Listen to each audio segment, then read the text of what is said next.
Hello, everybody. This is Andy, and welcome to episode 3 of Celestial Journey. I might have just finished the last episode moments ago. You can still see the Enderman is suffering back there, but I kind of want to get into applied energistics right now, even though you had to wait a couple days for it. So let's go ahead and more people are shooting at me. It always starts like this. Let me go to bed.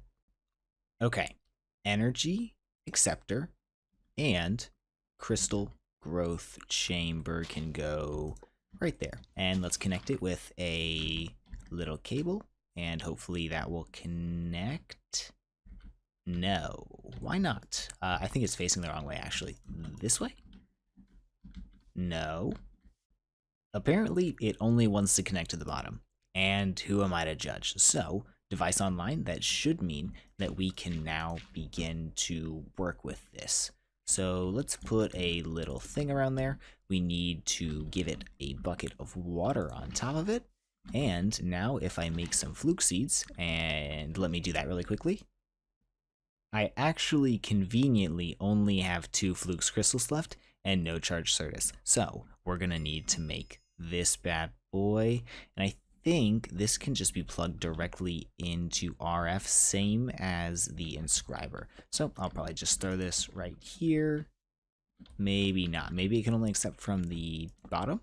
Yes, that is true. So how are we going to do this? Apparently, this is how we're going to do it. I believe this thing is smart, so it will only insert Certus, and it will only pull out the charged Certus. So yeah, it's smart. So we can just batch craft this stuff for now. So, if I craft the fluke dust, which I pulverized, with some sand, I get fluke seeds, and then with the crystal growth accelerator in the water, these should grow much faster than it would take in just straight up water.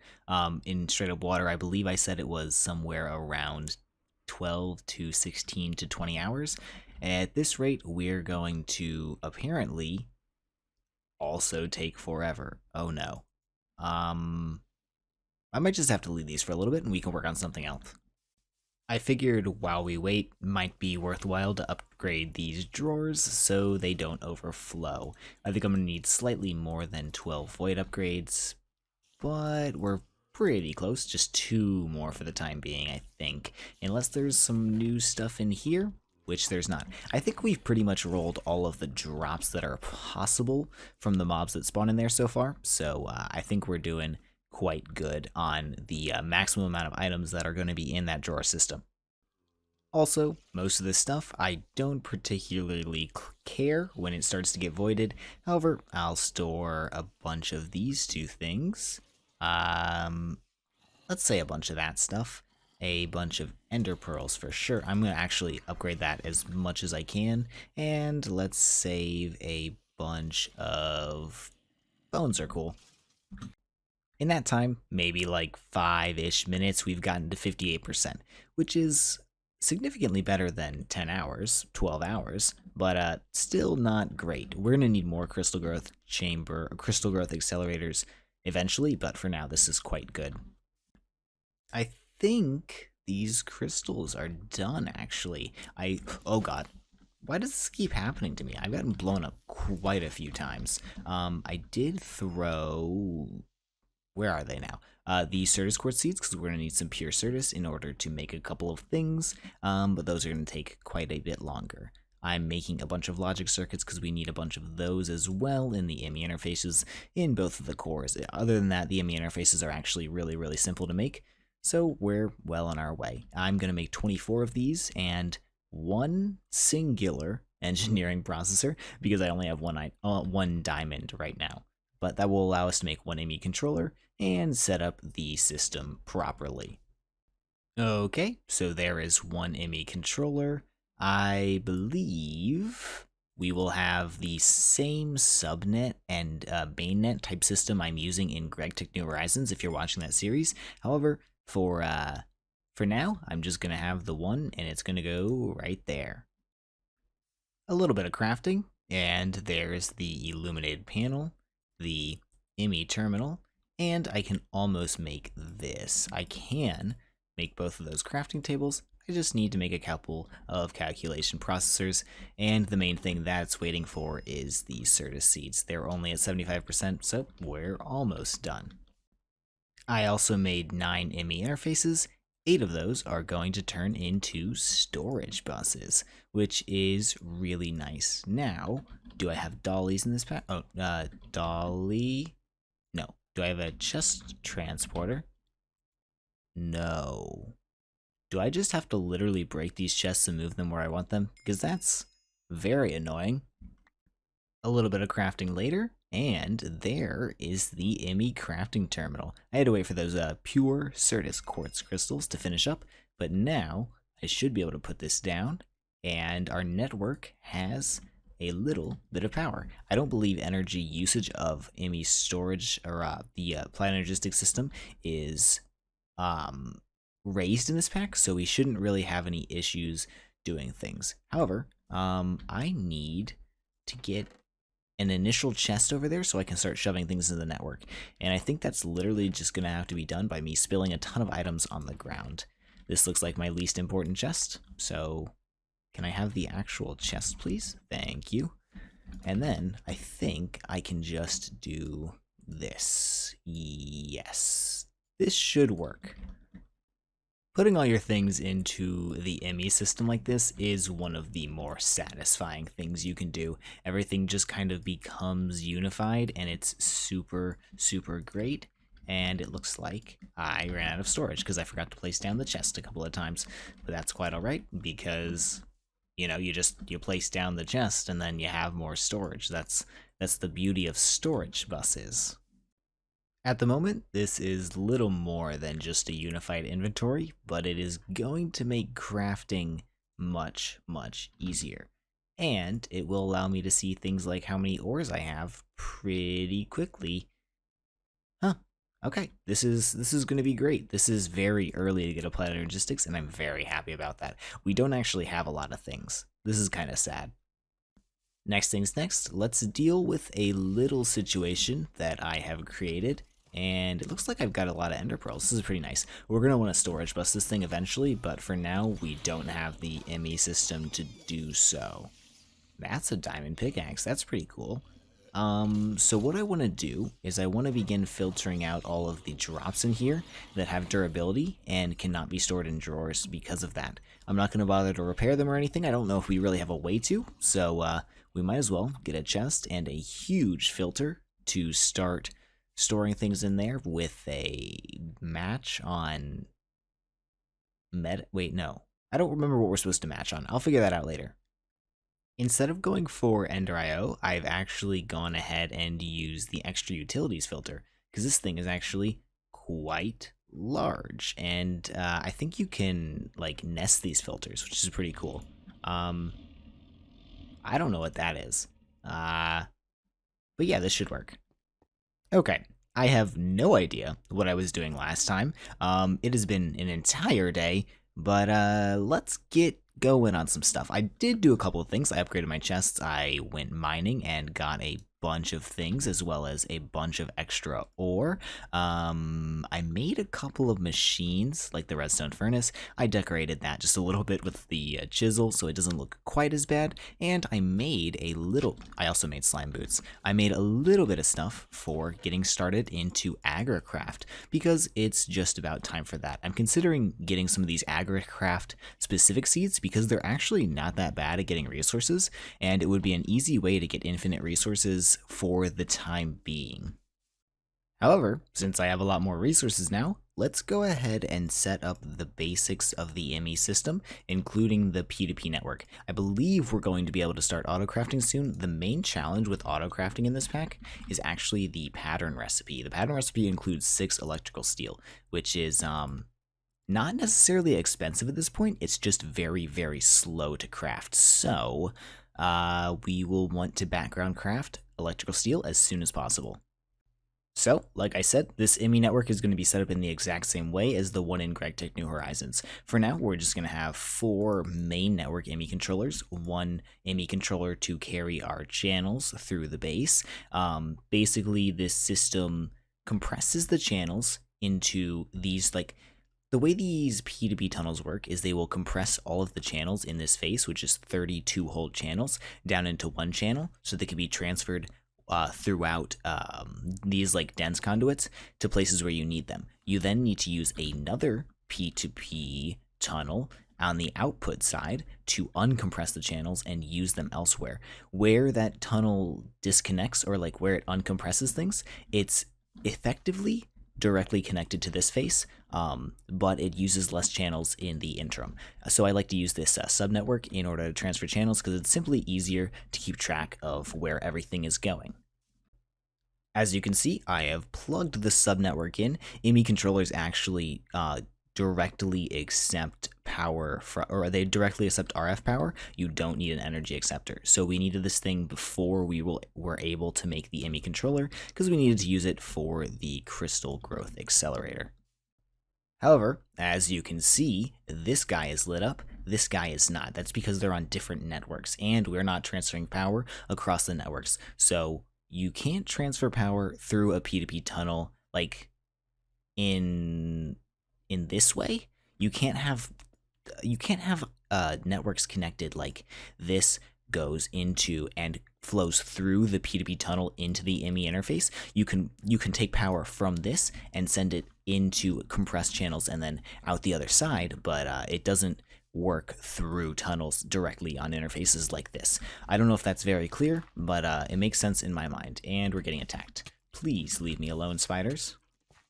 What I want to do is transfer the power from this cable into this block without transferring any connections. And the way we're going to do that is with a quartz fiber cable. These don't transfer any channels. And I will just connect it up to IMI glass cable just like that. So power will flow into this and this network will now get powered and we aren't transferring any channels into the subnetwork directly from the main network. Okay, so I want to connect these storage buses, which take channels up to one of these IMI controller interfaces using the P2P tunnel. Let me show you how I like to do that. So what I'm going to do, I think, is put a glass cable right here because this is only going to transfer one cable. It's not an issue. We're not running it directly off the dense conduit here, which can transfer 32 cables. And then we're going to put a P2P tunnel just like that. I'm going to use a memory card, which I just made. Make sure you clear it in between uses or you might have some issues. Create right here and then paste onto here, and then you can clear it again just in case something happens.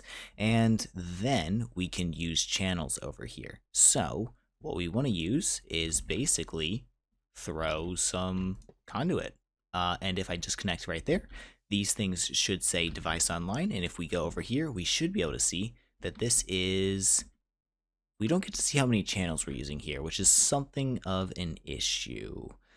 Let me change this around really quick, actually.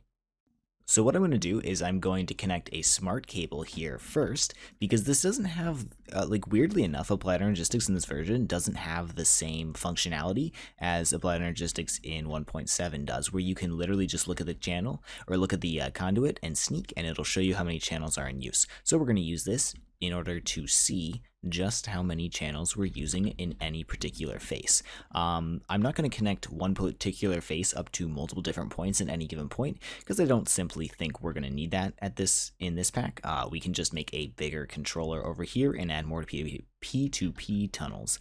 That does mean we're going to have to create this again and link it here. It should link, and now we can see that 8 channels are in use here. They are displayed somewhere along this. I assume they're on the bottom. Actually, no, they're not displayed because this controller is dead because I forgot to plug it back in. That's on me. So what we can do is a very similar concept, just in a different way. Do that, and that, and that, and we should get power back into this network. And now we can see the channels popping up on here, 2 each side, which corresponds to the 8 here. So there's 8 channels here and 8 channels here. Since past this point, I don't think we're going to be using a whole lot of physical storage, meaning these storage buses on chests to store mass quantities of items. I think we can put our terminals on this interface or this P2P tunnel as well. These also use channels, so as you can see, it should say 9 channels active there and 9 channels active over there, and we can see all of our items in the IMI system now. I do have to change this. Oh, nope, that's exactly what I want it like. And yeah, we're just kind of back to where we were, except now we can easily expand the system much better than we could before. And we can begin to think about auto crafting as soon as I kill this guy.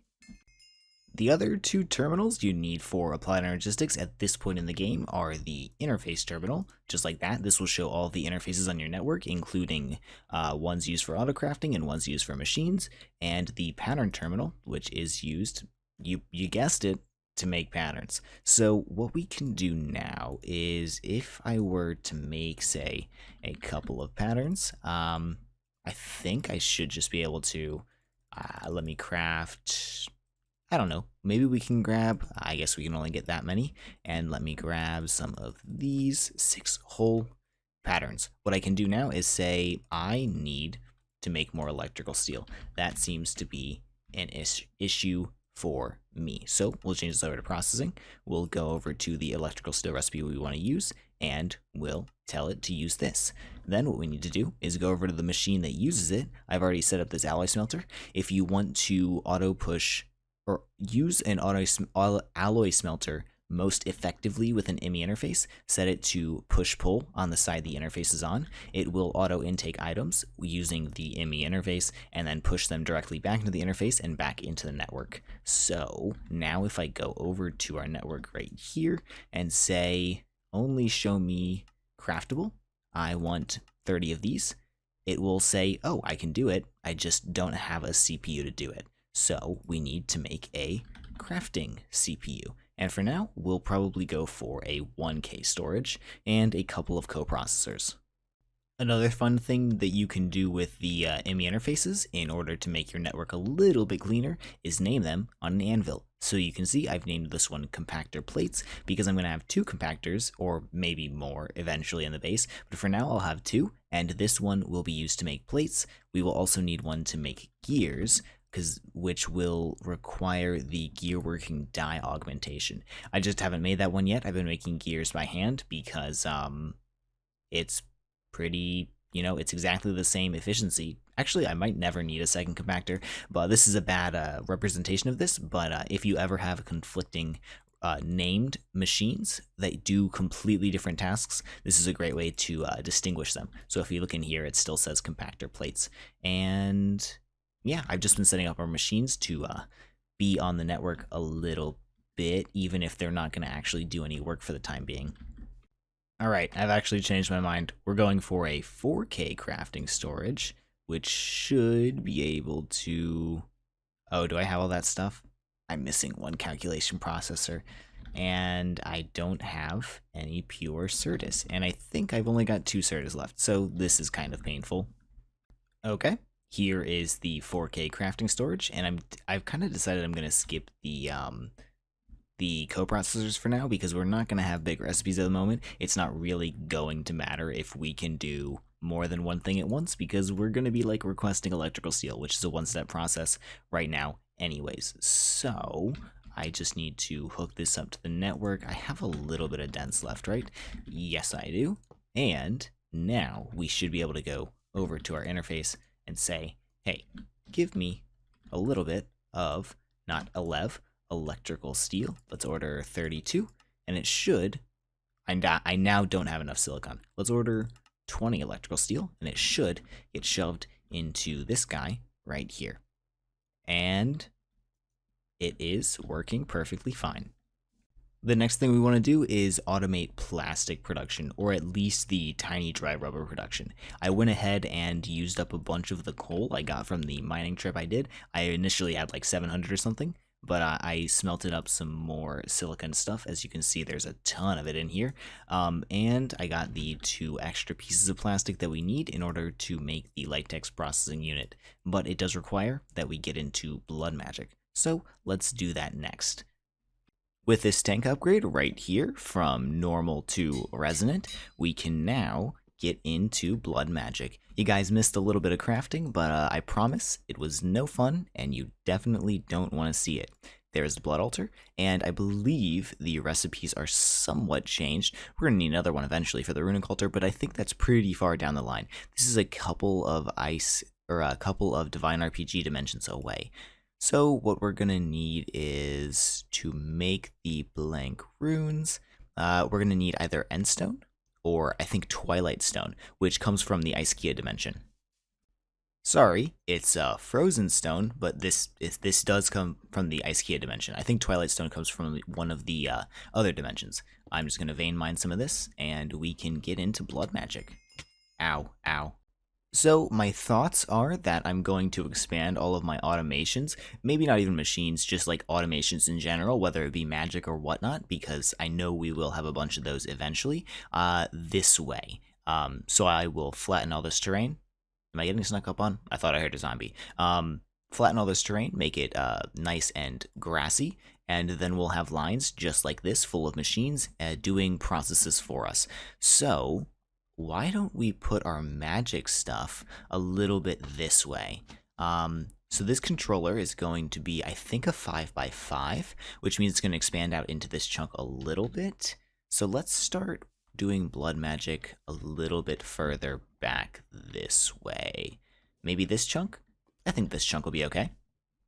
And there we go. I kind of like to build out the blood altar before we actually do any upgrades, because now we know how much room it's going to take up, and I believe it fits perfectly in this chunk, and it spills over a little bit here, but I don't need to load this chunk or this chunk, and these chunks are going to get loaded anyways because we're going to have more blood altars going down the line right here. For now, we are probably going to cheese blood magic a little bit with, I keep hearing things, they're scaring me, with these red hearts, because they'll heal, I believe, 5 hearts every time you eat it, and I have a gluttony charm, which allows me to eat really, really quickly. So I can just go over here and use my sacrificial dagger, which I just made. It's actually a very easy recipe. He's coming to attack me. Please die. And you literally just have to right click, and it will take your hearts away. But fill this thing up. There is a little internal buffer. I believe it's 1/10 the size of the total capacity, which has to be filled just like as you put your first blood in, which is perfectly fine because we are going to make a lot of blood. So what I can do now is do this, eat a couple of those, and keep filling it up. So now that I've managed to fill it up, I need to use a red diamond chunk, which is just a little bit of netherite. That's stuff you find in the nether. Actually shares the same name with the netherite in 1.16. Interesting. I never thought of that before. We just dip it in here. You need a couple thousand units of blood, and it will turn into a weak blood orb. This is used for crafting in this version. And there it is. You need to take it out, and when you take it out for the first time, you do need to bind it to you. And then if you put it back in, it'll start sucking blood, and that goes into our life network. That's not something we need to worry about right now. Now we have to use that frozen stone to make a little bit of blank slates. Those are used to craft blank runes, which we will use to upgrade our blood altar. So let me go ahead and craft up, I believe, 16 of these guys. The recipe for blank runes in this pack is somewhat expensive. Dark steel takes forever to craft right now, but that's okay. And that's how you craft them. We're just going to upgrade our altar to tier 2 right now because I don't think there's any reason to go further. So let me do this really quickly. I just need to place the blocks into here, and I'll be right back. And there we go. Now our altar is tier 2. I did neglect to mention that the way I indicated where the blank runes are going to go to upgrade our altar is with this frozen stone. So if I replace all of the frozen stone in the structure with blank runes and cap off the pillars correctly, we will get to a tier 5 altar, which is, I believe, what most of our altars will be. We might have a tier 6 one because I know those can be made in this pack, but literally not something we have to worry about for a very long time. If you'll remember though, the reason we did all that blood magic stuff was to get into the latex processing unit. So I can now make the machine case, I believe, because we have the blank slates now, and I should have everything I need for this. Perfect. So now let's go ahead and set this up, and we should be able to produce rubber much, much quicker. The latex processing unit only requires the latex in it and some water, and I don't think I explained how latex works. And as you can see, it uses, I believe, 100 millibuckets to make one tiny dry rubber. We'll need to craft these into the actual dry rubber. Do we have actually a mechanical crafter? We do. I'm going to use one of these. We'll get back to that in a moment. So we have these tree fluid extractors, which were very cheap to craft. They will take latex from logs if you place them down. So if I take some oak wood, I believe this gives 1 millibucket per tick, 1 millibucket per 5 ticks, and on average gives 1600 millibuckets. It says they're not real numbers, like it varies based on the log. I believe I put some down. I believe I put 2 logs down and I got like 2,100 millibuckets or something like that. But these things don't require power and they'll just work if you place a log in front of them. And then I'm sending the latex into this tank. This will be a little latex buffer if we ever fill up the drawer that I'm going to have full of tiny dry rubber, or the normal dry rubber. And I just need to extract this into a mechanical crafter. So let me make that really quick. So mechanical crafters are really cool actually, in that they will pull from adjacent inventories. So if I put the recipe in here for tiny dry rubber, it will, once this gets to 9, which, what the heck? You guys heard that too, right? Things just like broke. Did that thing break? I'm confused. Once this gets to 9, I'll be back in a moment. Okay, we're about to hit 9. It should pull the 9 latex and craft it into a tiny dry rubber. And you can also put into the top inventory here. I think I'm just going to make a drawer and store everything into that. And there we go. I will storage bus this eventually, but for now, this is quite good. So we can make rubber much easier. However, we still have one issue. I have no way of placing logs down, and I was going to just use a block placer, except they are incredibly expensive in this pack. These block placers from Open Blocks don't require RF, but they do require this block placer, which I guess I could make now. Actually, this isn't that bad. I think I'm just going to make this. And here's that block placer. What I was going to get at, since I thought these were a lot more expensive than they actually are, is that we were going to use formation planes to place the wood directly from our ME system. Instead, I think we're just going to pump wood into this thing and it'll just place it for us. Actually, I did want to upgrade. I have 6 dark steel. I did want to upgrade to this one because this one doesn't require any power to do its job. Okay, all we have here is the block placer placed underneath, and every time it receives a pulse from a timer I have underneath there, it should place. I do also have a sound muffler down there because it makes a piston sound every time it places a block, which is really obnoxious. So, you know, we muffle sounds in the area just a little bit. A little annoying. I don't really like muffled sounds, but since I decided to set up there, it is a necessity. Next episode, we're going to make a tree farm, and I kind of was thinking, let's kill 2 birds with 1 stone. Dark oak is both better, it produces more wood per tree grown than the average tree, and it gives 2 millibuckets every 5 ticks and a higher average than oak wood. So I decided to come find some dark oak wood, which actually wasn't that hard, and I'm very grateful for it. This tree is very much so floating. I went ahead and gathered up a fair bit of wood and some saplings. This should carry us through getting the tree farm set up. And we need a little bit of a surplus over the 4 dark oak saplings because it's not guaranteed. They just barely produce a net positive sapling, if I remember correctly. So 36 should be enough to get us started. And for now, instead of using an interface or an export bus to put dark oak wood in here, I'm just going to throw like 4 stacks in for the time being. Eventually, you know, we'll do this automatically once we have the tree farm, but for now, this is quite good enough. We've just set up our applied energistics this episode. Anyways, guys, why don't we end this episode here? We'll come back next time, set up the tree farm, and try to scrounge up everything we need for a builder. Technically, I can make everything in here. It's just going to be quite a bit of microcrafting, but if we can get this thing going with the, what is it? Is it quarry card? I think it's quarry card. Quarry shape card, we can effectively have infinite resources because it mines a 512 by 512 area as long as we can supply it with the power it needs. Anyway, guys, hope you have a fantastic day, and I'll see you in the next one. Take care. Bye-bye.